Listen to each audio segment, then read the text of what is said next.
Queridas irmãs, queridos irmãos, bom dia mais uma vez. Eu sei que vocês não me conhecem, é a primeira vez que eu estou falando aqui hoje, não é? Mas para nós é uma alegria muito grande, para não dizer uma honra, termos a oportunidade de regressar a esta casa generosa, a casa do saber, um saber que por muitos e muitos séculos esteve afastado das questões superiores do espírito. E era natural que fosse assim, uma vez que era necessário primeiro desenvolver a inteligência, para que depois com ela o homem pudesse discernir através do conhecer e perceber que só aquilo que ele conhecia era insuficiente para explicar todas as coisas. Era necessário, portanto, que os homens tivessem este contato material inicialmente e sobre ele debruçassem o saber e o pensar, tentando com isso explicar tudo. No entanto, estas frustrações decorrentes de uma inteligência incapaz de atender a todas as buscas, abriu também a chance a que o entendimento de coisas que não se enxergavam pudesse começar a ser pesquisado ou buscado, não mais como uma coisa de beata velha, de gente fanática, não mais como um processo de ausência de raciocínio. E isto culmina, sobretudo aqui em nosso país, com a possibilidade de, em uma faculdade de medicina, das mais importantes,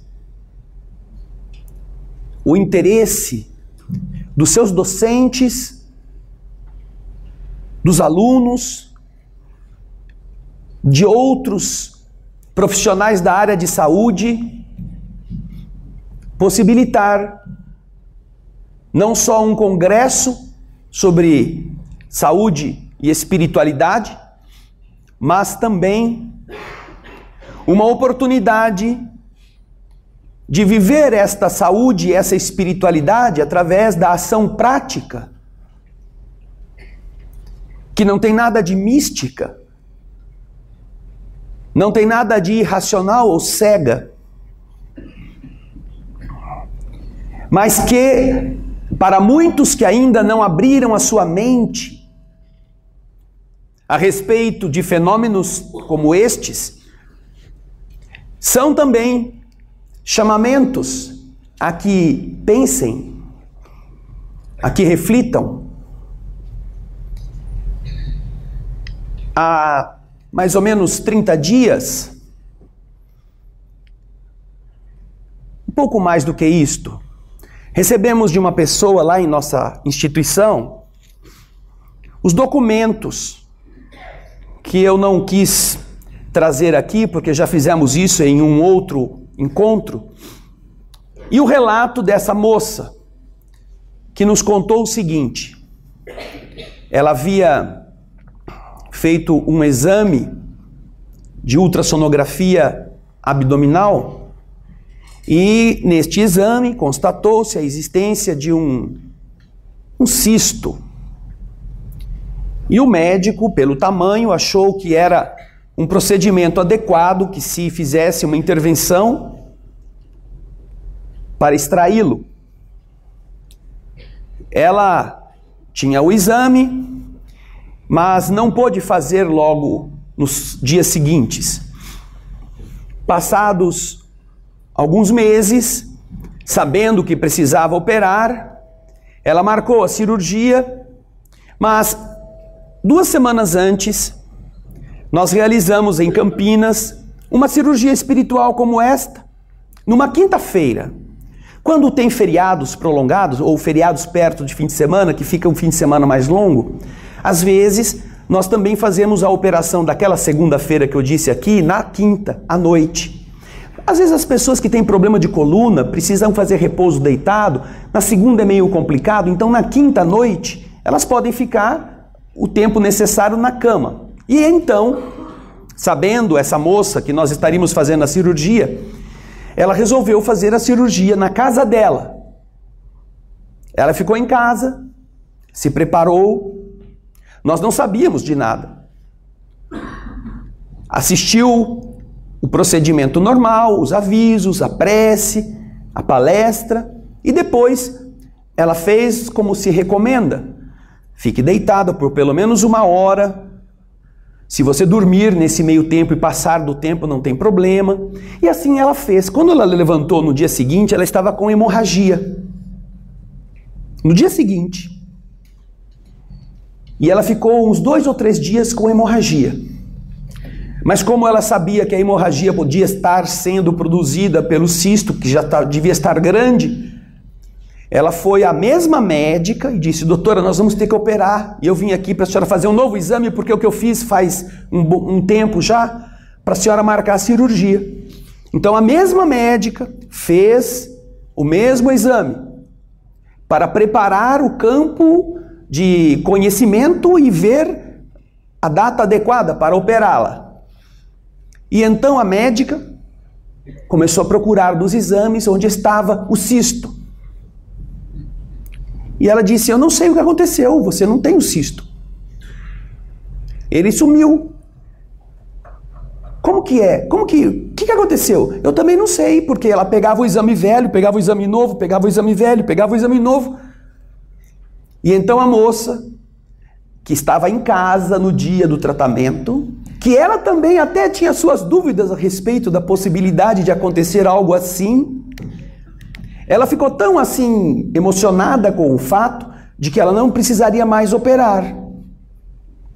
Que aí então ela nos trouxe os exames, depois de não precisar mais da cirurgia, para nos contar, sem que a gente tivesse pedido. E a médica ficou sabendo que o que ela tinha feito era um tratamento como este, sem ter ido no ambiente. A gente diz que acredita em Deus, a gente diz que acredita em Jesus, acredita nos Espíritos, mas a gente acredita desacreditando. A gente diz que acredita, mas acha que não vai resolver. De uma certa maneira, nós estamos vitimados por um processo direcionado de enfraquecimento mental, produzido por um sistema que nos quer doentes, infelizes e vulneráveis. Um sistema que precisa que a doença que nós tenhamos continue a financiar indústrias que produzem remédios que nunca curam definitivamente. Amedrontados para que nós tenhamos medo de todas as coisas e todas as pessoas e não tenhamos paz. Porque isso faz parte do processo da doença. Ansiosos para ter coisas que não precisamos, mas que queremos. E que quanto mais nós estivermos buscando estes valores mentirosos, menos paz e serenidade conquistaremos. Dívidas serão feitas. Dentro deste sentido, é importante que as pessoas não confiem em nada. É importante que elas não tenham fé nelas mesmas.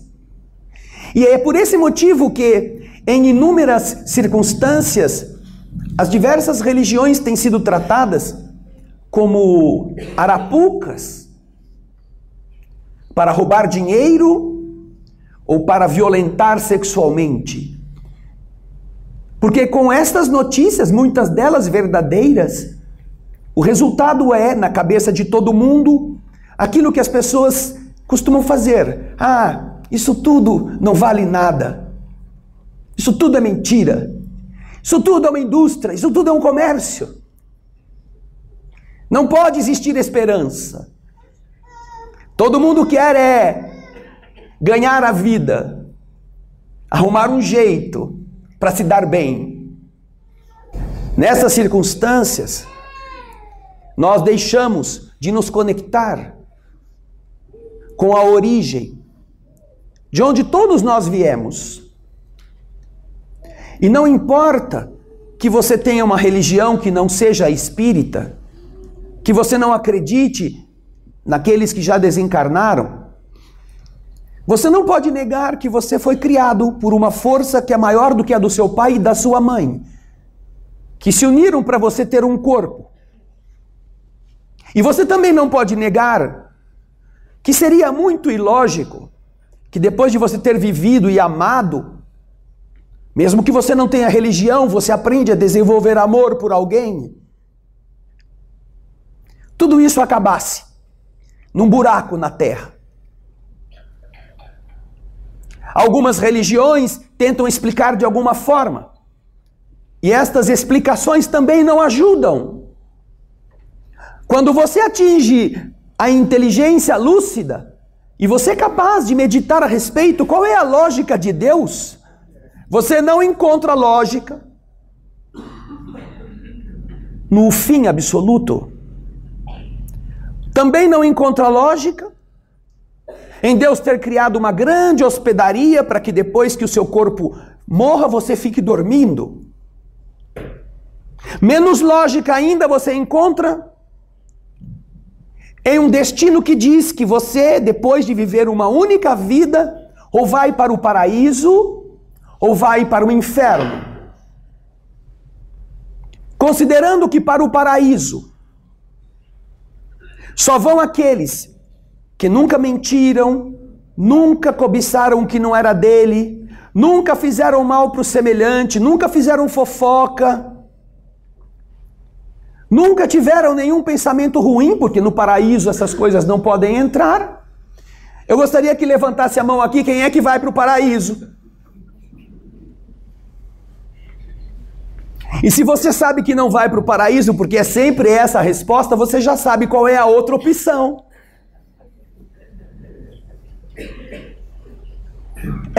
É ilógico que uma única vida nos condene pelos nossos defeitos a ir para o lugar de tormentos eternos. Quando o raciocínio começa a observar estas coisas, e você começa a ver que Deus é lógica em todas as coisas, tudo que nós encontramos no cosmos, nós podemos aprender e entender. Existem fórmulas na linguagem matemática que são capazes de explicar, e você é capaz de enviar suas próprias versões em fatos matemáticos para o cosmos. Você percebe que há uma estrutura que permite que nós conheçamos, porque ela tem regras que valem, regras que estão espelhadas em nós. Se nós temos em uma sociedade uma característica que é comum, exclusiva de todas as outras raças, não é sermos atletas, não é gostarmos de dança, não é termos talento artístico. Porque há pessoas que são atletas e há pessoas que não são. Há pessoas que gostam de dança, outras que não gostam. Há pessoas que sabem desenhar e outras que não sabem tocar nem campainha. Então não é possível fazer uma homogeneização da nossa origem utilizando esses critérios. A única coisa que é igual para todos, não importa qual é a descendência, não importa qual é a cultura, não importa qual é a idade, uma vez que você possua isto, você se enquadra neste gênero, é o raciocínio. O homem é um animal racional. E esta capacitação que nos diferencia de todas as outras raças que estão na Terra, demonstra que quem engendrou a nossa individualidade também precisava ter o raciocínio. Não é possível que o irracional produza o racional, gere o racional. É impossível. Para que a criatura tenha o raciocínio, a sua origem precisa ter sido também racional para que ele pudesse assim ser. E uma vez que nós aprendemos que herdamos dos nossos pais o corpo físico, mas não herdamos deles a alma é criada por um poder maior. Nós, pelos efeitos do que somos, entendemos de onde viemos. No livro dos Espíritos, somos qualificados, os seres humanos, como o princípio inteligente do universo. Cada pessoa, cada alma é qualificada pelos espíritos que orientam Allan Kardec a respeito das suas dúvidas e suas buscas, como sendo o princípio inteligente do universo. Cada um de vocês. O princípio, ou seja, o começo, não é toda a inteligência, mas é aquela que, já sendo inteligente, está começando a crescer. E quando, na primeira questão do Livro dos Espíritos, Kardec pergunta: que é Deus? Que é, naturalmente, a grande questão da inteligência. Quem me criou? De onde eu vim? Esses mesmos espíritos respondem: Deus é a inteligência soberana do universo, causa primeira de todas as coisas. Deus é a inteligência soberana. E cada um de nós, filho da divindade, é o princípio inteligente. Que herdamos essa inteligência da inteligência soberana. Só pode ser assim. E quando nós entendemos estas coisas, começamos a entender que há um outro universo além da barriga cheia, do estômago agradado, do bolso que não tem furo. Que é aquilo que nós estamos sendo empurrados a procurar todos os dias. Sabemos que todos têm objetivos, todos temos sonhos materiais, e é importante que os tenhamos. É muito útil, porque isso nos alavanca a ir em busca. Mas os espíritos têm se esforçado, e quando eu digo os espíritos, não são só aqueles que estão em nosso centro espírita, lá em Campinas. Cada um de vocês tem amigos espirituais que os acompanham individualmente. Além do espírito protetor que vocês possuem, outros amigos que conhecem as suas lutas, conhecem os seus objetivos, conhecem as suas necessidades.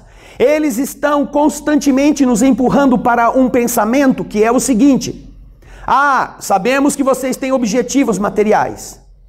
Ótimo. Agora, quais são os objetivos espirituais que vocês têm? Vieram a esta terra com que objetivos espirituais? Uma vez que a inteligência nos diz que não tem sentido esperar o túmulo para aí descobrir que deveríamos ter feito alguma coisa, podemos fazer agora este raciocínio? Qual é o seu objetivo espiritual? Você vai passar 60, 70, 80, 90 anos na Terra para fazer o quê para a sua alma? Para o corpo a gente já sabe. Você vai lutar para ser mais generoso, mais fraterno, menos mentiroso, porque isso é o seu espírito. É você. Você vai lutar para ser uma criatura mais justa, mais operosa, menos preguiçosa, mais amorosa, mais gentil. Vai lutar para evitar expressar-se através de agressões, palavrões, fofocas, calúnias. Esse é um objetivo espiritual. Porque quando o corpo morrer e a língua se desfizer lá no caixão, o fofoqueiro continua fofoqueiro no plano espiritual. Porque a sua mente é que faz isto. O ambicioso continua ambicioso. O sexólatra continua sexólatra. O glutão continua com fome e desesperado por uma picanha. Só que ele não sabe onde encontrar. Por quê? Porque ele não se preparou para entender que a vida continua além do que ele pensava. Só que não é importante para o sistema que nós estamos atualmente observando na Terra. Não é importante que você se preocupe com isso. Você não deve. O que você deve fazer é curtir, é sair procurando Pokémon.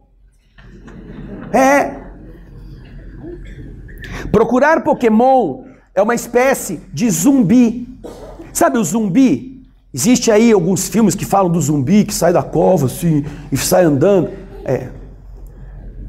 Eu não me refiro à brincadeira das crianças, porque não pensem só que são as crianças que estão procurando Pokémon. Mas com as crianças já se começa a direcionar a mente. E os bobos dos pais que cresceram e continuam crianças, muitos deles apoiam isto como se fosse uma coisa inocente, uma coisa legalzinha, que já, e vão procurar o Pokémon. Mas isto é uma forma de manter você preso a coisas inúteis e a direcionamentos hipnóticos que representam a mesma coisa que fazem você comprar um perfume no lugar do outro, trocar uma roupa que está boa por uma outra que está na moda, ir em tal lugar porque está todo mundo indo lá, mesmo que você não precise de nada disto. Quando entendemos esse processo, nós entendemos também por que vamos ficando doentes. Muitas das doenças que nós estamos hoje tendo, inclusive os nossos bichos, elas são doenças decorrentes do alimento defraudado que nós comemos. Não é coisa do passado, de outra vida, do karma. Não. É coisa da carne, daquilo que está impregnado de produtos químicos, das alterações genéticas artificialmente feitas. Porque antigamente, eu sei aqui que tem muita gente que vai se lembrar disso, você tinha um cachorro em casa, que ele comia a comida que sobrava do prato de todo mundo. Aí pegava, juntava tudo, punha para o cachorro comia e morria de velho. Hoje você vai gastar o seu rico dinheiro nos mais luxuosos pet shops que existem para comprar as mais caras rações e o seu cachorro morre de câncer. Geralmente de câncer. Começa a aparecer bolotas e bolotas e bolotas e ele vira um cachorro no câncer. Não é um câncer no cachorro, no gato, no passarinho, na tartaruga. Então estão, naturalmente, por motivos comerciais, gerando necessidades e abastecendo-as com coisas contaminantes, que são degenerativas. Eu costumo dizer lá em Campinas para as pessoas que têm bichinhos, procure em qualquer ração que você encontrar para cachorro, para gato, uma que não tenha a marca de transgênica. É um T negro dentro de um triângulo amarelo. Quase todas as rações para o reino animal são feitas com produtos transgênicos. E eu disse, se você encontrar uma ração que não seja transgênica, compre. E coma metade você. Dê a outra metade para o cachorro. Mas pegue metade para você, porque se ela não é transgênica, provavelmente vai ser melhor do que a comida que você comprou no supermercado para você comer. Sem se ocupar de ser ela transgênica ou não. Porque tudo é transgênico. Outro dia eu perguntei para uma pessoa, como que é o melhor óleo que você usa para cozinhar? O melhor óleo que eu encontrei é o canola. Vocês conhecem canola? Aí eu perguntei, você já viu essa árvore? Canola? Não conheço. Nunca vi essa árvore. E nunca vai ver. Porque canola é uma sigla. Você encontra óleo de milho, você encontra o milho. Óleo de girassol, você encontra o girassol. E outros tipos de óleo de soja, etc., que você encontra. Mas óleo de canola, você não encontra uma árvore chamada canola, uma semente chamada canola, porque aquilo quer dizer Canadian Oil Low Acid. É uma árvore venenosa que existe no Canadá, que eles alteraram geneticamente para ela não ser tão venenosa assim, e aí elas são espremidas, e para não colocar o nome da árvore, que não presta no mercado, porque é uma árvore venenosa, eles inventaram esta sigla, canola. E você vai no supermercado, é o preço mais baratinho, é o óleo mais bem mostrado, para que você, achando que o que dizem no rótulo é verdade, você compre. É um óleo transgênico, feito de uma árvore cancerígena, que foi modificada geneticamente para não ser tão ácida. Eu não sou representante de nenhuma fábrica de óleo.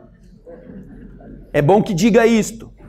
Não somos representados nem financiados por nenhum tipo de indústria de alimento. Nós na nossa TV não vendemos publicidade, não fazemos propaganda. Exatamente para poder falar o que a gente quer falar e precisa dizer. Comecem a observar o que você come. Antigamente você ia na feira, tinha umas bananinhas assim, feia, umas cenourinhas assim, meio birradas. Aí começaram a aparecer aquelas cenoura tora, cenoura porrete, aquela cenourona, aquelas couve-flores que pareciam um buquê. Aí você, nossa, isso aqui é que é comida, olha que maravilha, vou levar para minha família. E aqueles pobrezinhos produtores que viviam lutando para produzir como a natureza permite, começaram a perder clientes, porque a gente gosta do que é grande, viçoso, bonitão. Aí um dia eu fui numa loja de produtos naturais, falando sobre este tema, e a dona da loja tinha 2 frascos de palmito lacrados, esterilizados, com data. E dentro, em um deles havia uma cenoura, bonita, inteira. No outro, embaixo, havia uma água meio bolorenta. Aí eu fiquei curioso, o que é esse negócio aí com esses 2 vidros? Eu falei assim, não, aqui é uma experiência que nós fizemos. Nós pusemos no mesmo dia, em frascos esterilizados da mesma maneira, uma cenoura que era transgênica e uma cenoura que não era transgênica, cultivada naturalmente. Agora você me diz qual delas é a natural.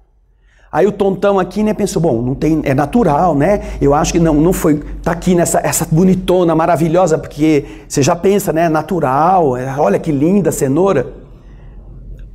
Falei, essa aqui que é natural? Não, a natural é a outra. A que apodreceu? Falei, essa aí que apodreceu. Porque é o seguinte, quando nós pusemos, e já faz 2 anos, o que aconteceu foi o seguinte, a cenoura, que foi cultivada de forma natural, ela começou a minar uma água, a ficar um pouco esbranquiçada, e depois de alguns dias, ela não conseguiu se sustentar e ela caiu, ela implodiu-se, degenerou as fibras, o líquido de que ela era feita não pôde evaporar porque estava lacrado, então ficou aí. Agora a outra, ela tem tantos agrotóxicos que nem os bichos comem. Estava lá, outra íntegra, 2 anos, fechada num vidro. E o nosso Felipe estava vindo comendo uma cenoura que não transgênica dessa, a sorte dele é que nós não temos um organismo fechado. Tudo que entra acaba indo embora. Mas no processo, o que se absorve desses alimentos vai para as nossas células. Nós temos uns vídeos falando sobre a limpeza do fígado. Eu fiz 4 vezes a limpeza do fígado. E na segunda vez, quando eu expeli uma quantidade enorme de pedras biliares, eu recolhi as pedras e coloquei em um frasco e eu fiz uma palestra mostrando para as pessoas o que tinha saído de mim, para que elas vissem. Então eu fiz andar o frasco que estava fechado, lacrado, por todos os que estavam lá, e nós apresentamos o vídeo durante a palestra para os que estavam assistindo, explicando para as pessoas que muitos dos problemas de saúde que você tem, problemas de colesterol, problemas de mau funcionamento intestinal, problemas circulatórios, problemas de pressão, são muitas vezes decorrentes de um acúmulo de bile que não é possível ser expelida pela quantidade de cálculos que estão entupindo as vias biliares, além da vesícula. E que quando você faz um procedimento simples, e termina por expelir, você começa a ter uma limpeza que permite que o seu organismo, a partir do seu fígado, que para os orientais é o segundo coração do corpo, de tão importante que ele é, o seu organismo volte a funcionar. Vocês não imaginam, vocês não fazem ideia, quantas pessoas pediram os procedimentos do fígado, que estão descritos num livro do Dr. Andreas Moritz, limpeza do fígado e vesícula. Nós não estamos fazendo a fórmula da vovó lá de Guaxupé, em Minas, que herdou da bisavó dela também, como é que fazia. Não, está escrito como você faz a limpeza, quais os efeitos dela. E aí as pessoas começaram a escrever dizendo: já fazia 10 anos que eu tinha dor de cabeça, fazia 10 anos que eu sofria de mal disso, mal daquilo, não tenho mais nada. Nada. Sem uma dose de remédio, sem uma cirurgia. Pessoas que precisavam operar a vesícula, que não precisaram mais. Porque também no procedimento a vesícula é limpa. E você vê no resultado as pedras que vêm do fígado e as pedras que vêm da vesícula. Se qualquer um interessado entrar na internet e procurar pedras do fígado, vocês vão ver pessoas que expeliram pedras que são maiores do que uma azeitona. E elas até espetam assim, nos palitinhos. E tudo isso está dentro do seu fígado. Andreas Moritz diz que cada um de nós pode ter até 20.000 pedras de diversos tamanhos nos canais dos condutos biliares. E quando você não consegue expelir porque estão entupidos, a bile, que é a única maneira de você colocar para fora o colesterol, não é expelida. Então o colesterol se acumula no seu organismo. Como o colesterol está no seu organismo, você começa a ter alterações biológicas decorrentes do colesterol. Aí você vai ao médico, o médico faz um exame de sangue. Você está com colesterol alto, te dá um monte de estatinas. E você começa ou morrer do colesterol ou morrer do remédio. Porque quem já tomou remédio para colesterol sabe que se você não parar em 20 dias depois, pode contratar a funerária, que você passa muito mal. Então, só que ele não sabe muitas vezes que o problema é causado por um entupimento. Agora, como você não tem como drenar isso para o intestino, a bile que você deveria estar pondo no intestino não está lubrificando o seu intestino, o intestino começa a ficar moroso. O seu trato digestivo, até o estômago, ele é beneficiado pela ação das mucosas que estão protegidas do ácido clorídrico, do suco gástrico. Mas quando ele passa pelo duodeno e ele vai para o intestino não tem proteção contra o suco gástrico. É por isso que existe na vesícula a função de injetar no bolo alimentar, que é ácido, que está vindo do estômago, a bile, que é básica, para neutralizar a acidez e o intestino poder funcionar adequadamente. Quando você não consegue fazer isso, aquele bolo alimentar está ácido e começa a queimar o seu intestino por dentro. Como ele não está lubrificado pela bile, a passagem é muito mais lenta. E aí as pessoas começam a ter aqueles problemas de eu estou com diverticulite, com problema colite, inflamação do intestino, problemas de constipação, doenças autoimunes. Antigamente você não via ninguém falar que tinha alergia a glúten, ou essas coisas que hoje, a cada 5 minutos aparece 15, 20, não posso comer coisa com glúten, porque meu intestino não funciona direito para isto. Sim, mas faça uma pesquisa sobre isso. Não estou dizendo que acredite em mim, duvide de mim. Porque eu só falei disto depois que eu fiz. E que eu provei para as pessoas o que foi o resultado. E aí elas começaram a fazer, e aí começaram a dizer os benefícios de uma saúde que elas mesmas buscaram por uma alteração de conduta, por uma modificação da sua rotina, por um interesse racional para entender como funciona. Afinal, nós somos o princípio inteligente do universo. Por que nós comemos lixo e achamos gostoso? Só porque é doce? Vai te matar. Ah, mas eu morro docinho.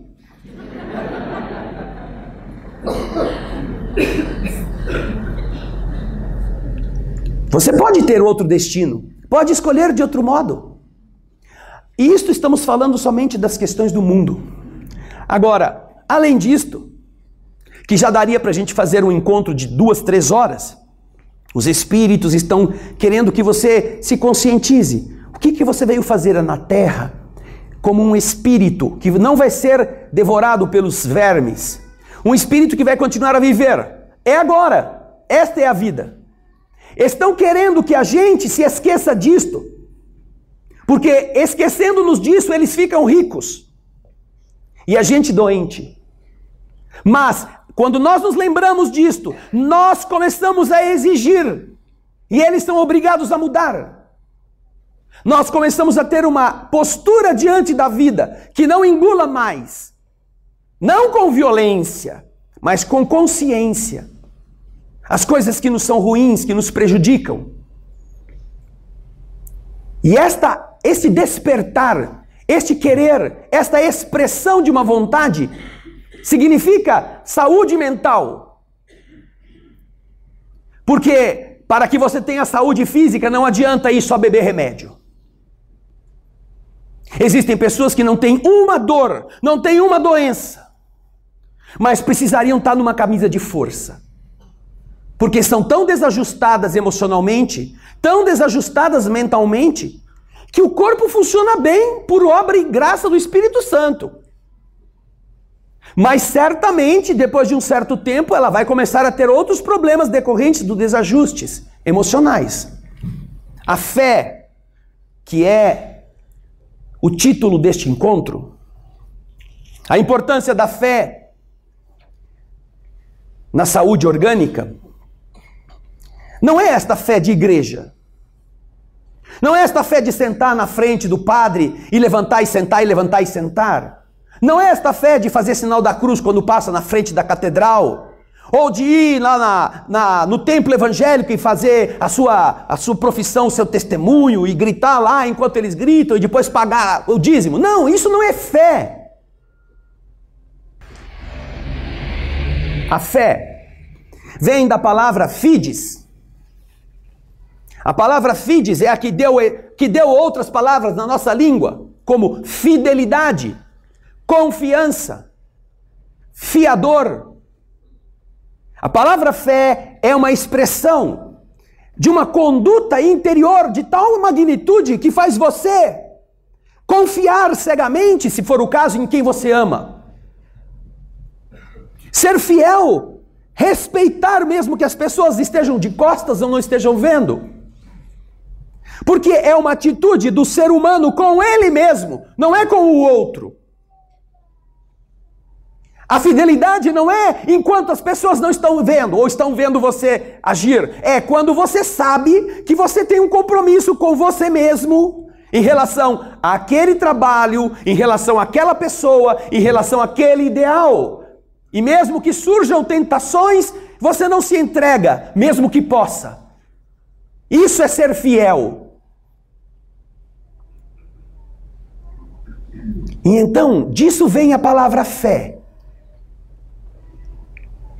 Para que você tenha saúde, não basta essa fé igrejeira, não basta essa fé de centro espírita tomar uns passes. Vou lá porque eu estou carregado, tomar uns passezinhos que é sempre bom, depois a gente sai flutuando. E aí pode voltar para a vida. O centro espírita, a igreja católica, a igreja evangélica não são lava-jatos de carro. Você entra lá com o carro sujo, eles... Aí você sai com o carro limpo e vai voltar a sujá-lo. Não. O que você está entendendo como fé que funciona é esta, que dá a você, de novo, a conexão com a inteligência soberana do universo. Você é inteligência, ele é inteligência. Como você pode pensar que ele não sabe? Você vai fazer uma coisa escondida, você vai tomar uma coisa que é nociva para você mesmo, ninguém está vendo. Quantos diabéticos visitam a geladeira de noite enquanto está todo mundo dormindo? Só porque quer comer um docinho escondido. Escondido de quem? Da mulher que vai pegar no pé, do filho que está tomando conta. Não, escondido de você mesmo, porque é você que vai ficar doente. Não adianta, no escuro ou no claro, apesar de se chamar diabetes, vai subir a glicose. O cara pensa que se ele comer de noite, como a doença chama diabetes, ele não pode comer de dia, mas de noite ele pode. Noite-bete, não chama noite-bete, chama diabetes. É a desculpa. Mas essa desculpa não convence nem o cara. Quando você entende essa fé como fidelidade, você sabe quando você mente. Você que é mulher sabe quando está exibindo o seu corpo. Mesmo com a desculpa de ir numa festa onde todo mundo vai pelada. Você sabe quando vai passear no shopping, o que você vai fazer com essa micro roupa? Tem gente que sabe bandana de cabelo? Aquela bandana que prende o cabelo? Usa na cintura de saia. Não, mas qual que é o problema? Tá todo mundo usando. O que você deseja? A mesma coisa com homens. Qual é o seu objetivo? Mostrar poder, mostrar grandeza, mostrar que você é o bom? Então aprenda a escrever um pouco. Aprenda. Aprenda a escrever alguma coisa. Escreva uma página sem um erro de português. Você que é o bom. Sem um erro de ortografia. Sem um erro de pontuação. Escreva uma frase em que todo mundo consiga ler a sua letra garranchenta. Depois que você fizer isso, ainda não está bom. Aí pega um livro, leia uma página e tente explicar o que você leu com clareza. Nós estamos vivendo na casca das coisas e achando que estamos bons porque ou somos muito bonitos de corpo ou temos muito dinheiro e ostentação. Não poderemos ser felizes. Estamos colocando nossos valores em cima de coisas que vão desaparecer facilmente. Não é esta a fé. A fé é a sua fidelidade a coisas que fazem você ser melhor com você mesmo, mais forte. Não porque você tem raiva de fazer aquilo, mas porque você se convenceu que aquilo será melhor para você. E você aceita. E você não sofre. E você agradece. A fé é tão poderosa que há pessoas que estão com câncer e que têm mais saúde do que pessoas que não têm nem gripe. Porque algumas dessas pessoas que estão enfrentando o câncer estão dizendo: eu sei que eu vou aprender alguma coisa com esta desgraça. Mas eu sei que eu sou maior do que isto. Que eu sou mais capaz do que a própria quimioterapia. Que também é uma bênção da medicina. Enquanto há pessoas que estão sem nenhuma doença, estão reclamando da vida, reclamando de tudo, reclamando das pessoas, reclamando porque está chovendo, reclamando do porque está quente ou porque está frio. Imagina quando chegar o câncer. Como que vai enfrentar? A fé, esta que é confiar em você. Você é filho do Criador das estrelas e das galáxias. Por que se trata como se fosse filho de um rato? Com o nosso respeito aos roedores, que não merecem muitas vezes ser comparados conosco. Por que nós nos amedrontamos com coisas que, se nós entendêssemos o seu mecanismo como agora podemos entender? Você está em casa com um cisto no útero e você vai ter que fazer uma operação no hospital. E você então deseja dar-se uma chance. Aí eu me recordo que este procedimento desta moça é o mesmo que está na Bíblia, no Evangelho, no Novo Testamento. O Senhor é procurado por um soldado romano, um centurião romano, ou seja, um estrangeiro, um homem que acreditava em muitos deuses, que não era judeu, que não tinha fé em Javé, em Jeová, em nada, mas que tinha ouvido falar que Jesus era um homem muito poderoso. E então este homem procura Jesus durante o dia e lhe diz: tenho um empregado na minha casa que está doente. Vim pedir-lhe que o ajude. Então Jesus diz ao homem: onde é que você mora? Para irmos até lá. E o romano, politeísta, responde a ele: Senhor, eu sou homem que comanda muitos homens. Eu digo a este: vá até lá, e ele vai. Digo ao outro: vem até aqui, e ele vem. Eu não sou digno que você entre na minha casa. Mas se você determinar, ele pode ser curado. Jesus brilha o olho e diz: nunca vi uma fé tão grande assim em Israel. Fé, confiança. Confiança num desconhecido que se tinha disposto a ir até a casa dele.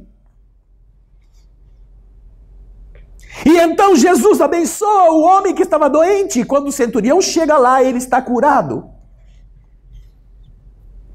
Por causa da fé de um terceiro. Vejam como nós nos esquecemos do amor divino.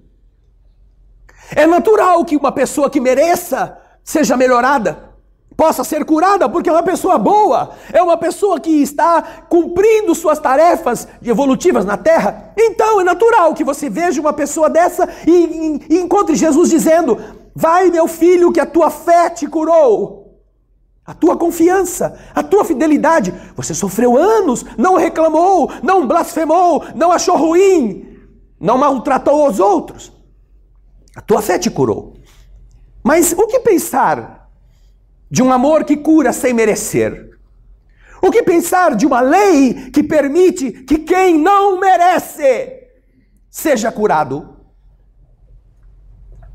Mas foi exatamente isso que Jesus fez com muitos doentes que procuravam o Senhor por terem sido os causadores das suas doenças, e que Jesus dizia para eles: vai e não tornes a pecar, para que coisa pior não te aconteça. Ele era curado. Mas para que ele não se enganasse, achando que ele já estava bom, Jesus lhe dizia: a sua doença está dentro de você. O corpo agora não vai doer mais, mas não pense que você sarou. Se você fizer o que você fazia antes, coisas piores vão acontecer com você, porque antes você não tinha recebido a bênção agora que você está recebendo. Mas agora você a recebeu, a sua dívida cresceu. Mas ainda assim, Jesus curava. Curava quem não merecia, porque a lei do universo não é a lei da vingança. Algumas pessoas que procuram essas atividades espirituais dizem assim: eu sou muito ruim, eu sou muito podre, já fiz muita coisa que não presta, eu nunca vou receber uma bênção destas. E se esquece de quantos Jesus curou que não mereciam, até para que eles aprendessem a merecer. Porque não há nada mais lindo para alguém que se condena perceber que Deus o ama, mesmo daquele jeito, para que ele seja diferente. Ah, queridas irmãs, queridos irmãos, Como seria muito diferente a nossa vida se nós estivéssemos, e nós haveremos de estar, com a mente funcionando nos padrões desta fé, que não é, repito, cerimônia, ritual, é verdade. É a fé que diz: perdoa teu irmão. E aí você se senta aqui e diz: eu briguei com meu cunhado o ano passado, nunca mais falei com ele. O que preciso dizer mais? Como você pode ter uma fé que não é capaz de ligar para um amigo, para um irmão e dizer: me desculpa, me perdoa, eu fui grosso com você,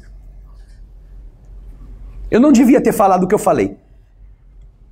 Vai arrancar um pedaço? Talvez do seu orgulho, do nosso orgulho. Por isso que a gente não faz. A gente não gosta de dar o braço a torcer para a nora, para o genro, para a sogra, para o sogro, para o amigo de escritório, para o competidor. A gente nunca diz que eles têm razão. Razão temos nós. Então nunca vamos entender o que é o perdão, porque nunca vamos fazê-lo. E como nunca vamos fazê-lo, vamos estar sempre poluídos por dentro. As coisas que a mente, através do entendimento dessas leis, podem fazer para vocês são indescritíveis. Para encerrarmos esse nosso primeiro momento, antes de passarmos para o tratamento, quero contar uma historinha. Uma vez, Chico Xavier, no começo da sua tarefa, jovem ainda, estava precisando ir de Pedro Leopoldo, onde ele morava, a Belo Horizonte, onde ele fazia uma consulta por um problema oftalmológico que lhe havia aparecido. Ele ia de vez em quando e ele precisava ir de trem. Então, ele estava na estação e tinha uma dor terrível. Uma dor que o acompanhava já há algumas semanas. Uma dor que ele sentia prensar a sua cabeça. Uma dor que ele já tinha tomado remédio e não conseguia se ver livre dela. E então, ele já estava sendo acusado de todas as coisas torpes que uma pessoa que faz o bem sem interesse de ganhar dinheiro é acusada pelos interesseiros. Os interesseiros em ficar rico, explorando a fé dos outros, sempre têm medo dos que fazem de graça. E por isso os acusam de ladrões. Ele estava então sendo perseguido por muitos, na imprensa, nos discursos. O padre na cidade tinha um alto-falante único da cidade, na torre da igreja. E nas homilias públicas xingava o Chico Xavier, que morava a 3 casas, aliás, da igreja, em Pedro Leopoldo. Todo mundo escutava. E ele então estava com a cabeça explodindo, estava pensando se valia a pena viver, se não seria melhor tirar a vida, se não seria melhor morrer. E estava sentado na estação, esperando o trem. Mas ele nunca perdera a fé nas coisas celestes, apesar da sua situação. Ele estava então meditando no que seria melhor que ele fizesse, quando entrou pela estação pobrezinha de Pedro Leopoldo um grupo de homens que estavam arrecadando recursos para uma festa católica, chamada Festa de Reis, que acontece geralmente no começo do ano. Eles vão nas casas das pessoas, ou iam, em algumas cidades do interior ainda existe, eles levavam uma bandeira com a imagem dos reis magos, e eles pediam que aquela pessoa que morasse na casa, se ela pudesse ajudar com alguma coisa que eles iam reunindo para dar aos miseráveis, aos famintos, como um ato de amor, de caridade. E quando a pessoa doava, eles faziam cânticos, abençoando aquela casa, aquela família. Depois eles iam para outra. Então eles entraram na estação e encontraram um mendigo sentado ali. Um mendigo chamado Chico Xavier. Era um mendigo. Mas eles, não sabendo de quem se tratava, era mais um que eles podiam pedir alguma coisa. Então eles se aproximaram de Chico, que estava sentado, e um deles estende a mão para ele. Chico, que havia sido ensinado pela sua mãe a respeitar todas as crenças, que havia sido criado por uma mulher católica, que havia ido à igreja católica por muitos anos e era muito grato a essa instituição generosa. Olha aqueles homens de boa vontade, pobres também, tentando fazer o bem para os seus semelhantes, e então ele tenta pegar no bolso o pouco que ele tinha. Ele tinha o dinheiro da passagem de trem para ir e voltar, e tinha umas moedinhas que ele ia usar para comer um salgado, um sanduichinho, que era a única coisa que ele ia comer naquele dia. Tinha uma dor atroz na cabeça, mas ele pegou as moedas, tirou o que custava a passagem para ir e voltar, e aquilo que ele ia comer durante o dia todo, ele entregou na mão daquele homem que tinha estendido pedindo. Era uma miséria. Era o preço de um salgadinho. E então, quando o homem recolheu aquilo e guardou, eles disseram ao Chico: então agora você se põe em posição para receber a nossa bênção. Ele então se ajoelhou ali na estação, e os homens começaram a cantar, pedindo a Deus que o abençoasse. E cantavam em volta dele e passavam a bandeira sobre ele, sobre a sua cabeça, sobre o seu corpo, pedindo que Deus o iluminasse. E então, Chico entrou num estado de êxtase espiritual, que ele só saiu depois que não tinha mais ninguém na estação. Mas quando ele voltou a si, ele não tinha mais nenhuma dor. Nenhuma dor a fustigá-lo. Nenhuma. O Senhor tinha enviado através daqueles homens que passavam pedindo ajuda, a bênção para quem acreditava. Para quem não disse: ah, senhor, me desculpe, eu estou com uma dor de cabeça terrível, eu não tenho nada para dar. Ele tinha o que valia uma coxinha. E ele deu, passando fome, mas foi fiel àquilo que ele acreditava. E o bem devolveu tudo o que podia a beneficiá-lo.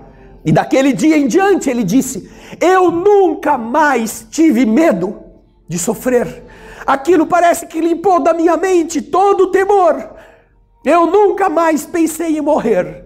Daquele dia em diante, não importa o que tenho feito para mim, aquilo me abasteceu não só para aquele momento, me abasteceu para a vida inteira. O preço de umas moedas miseráveis, dadas com o amor de quem sabe que não vale nada, mas que era tudo o que tinha. Era mais do que o valor material. Era a bondade que se esquece para que alguém seja feliz. Isso é ser fiel. É esta fé que não tem medo da doença. É esta fé que mesmo doente ajuda alguém a sofrer menos. É esta fé que mesmo sozinho faz companhia para outro. Que mesmo sem recurso pede esmola para ajudar alguém que está passando fome. Que divide um pouco o pão. Que mesmo cansado vela o sono de alguém que está precisando de companhia.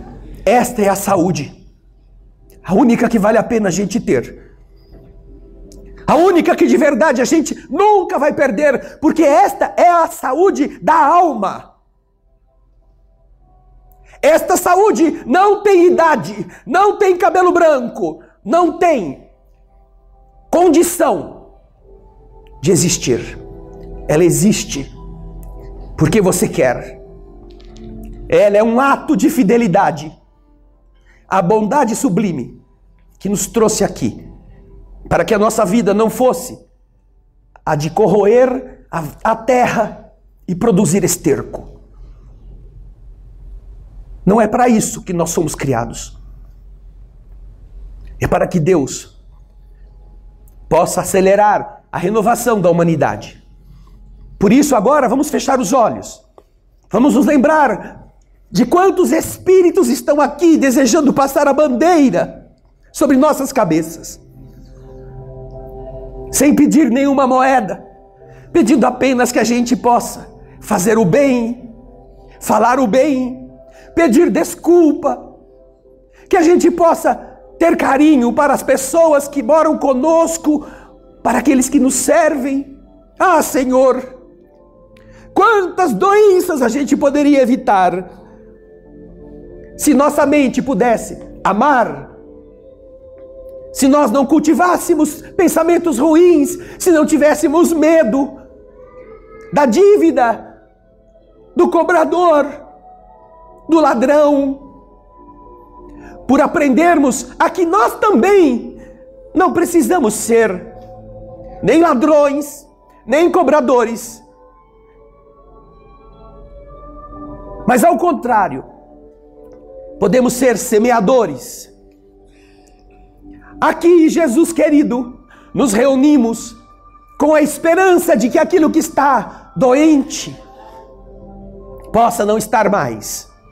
Mas não viemos aqui para exigir, não viemos aqui para impor, viemos aqui para dizer: Senhor, obrigado, porque diferente de mim, que pude chegar aqui, há tantos irmãos hospitalizados que eu não visito, que eu não me lembro nas minhas preces, tanta gente que está com dores aflitíssimos e que eu não conheço, que eu me esqueço.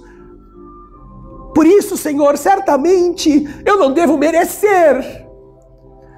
Eu não vim então aqui para te enganar, falando baixinho, falando bonito. Eu vim aqui, Senhor, para dizer que eu preciso me reformar. Porque não é o meu corpo que está doente, sou eu, o ser inteligente que se esqueceu quem é o meu Pai, que se esqueceu que o Pai produz as belezas, que espalha a luz por toda parte. Ajuda-me, Senhor, porque é tão fácil para o teu amor fazer alguém que não enxergava voltar a ver. Você fez tantos cegos recobrarem a visão, mas o milagre de eu mudar o que está no meu coração, eu já sei, não depende de você, depende de eu querer.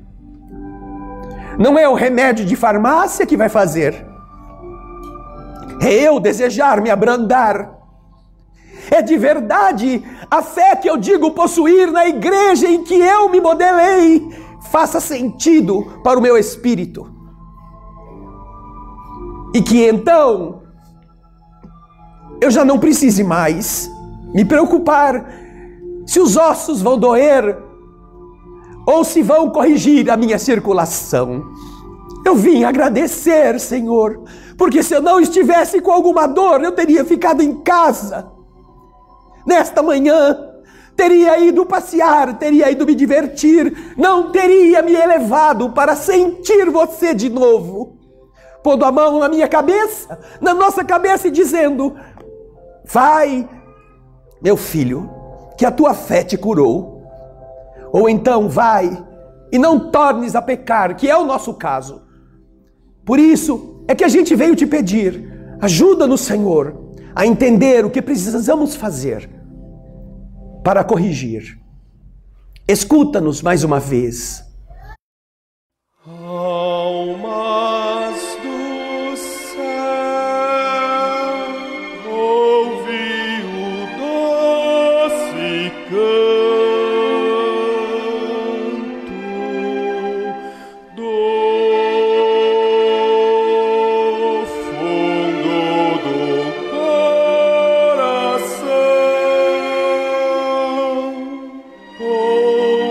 calor, repleto de perfume em flor, como se fosse um só imenso jardim.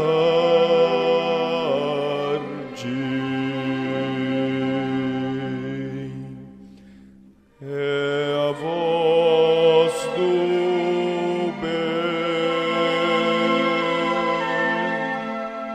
que o Cristo tem para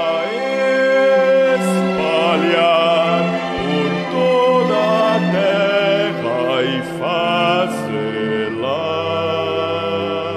cantar.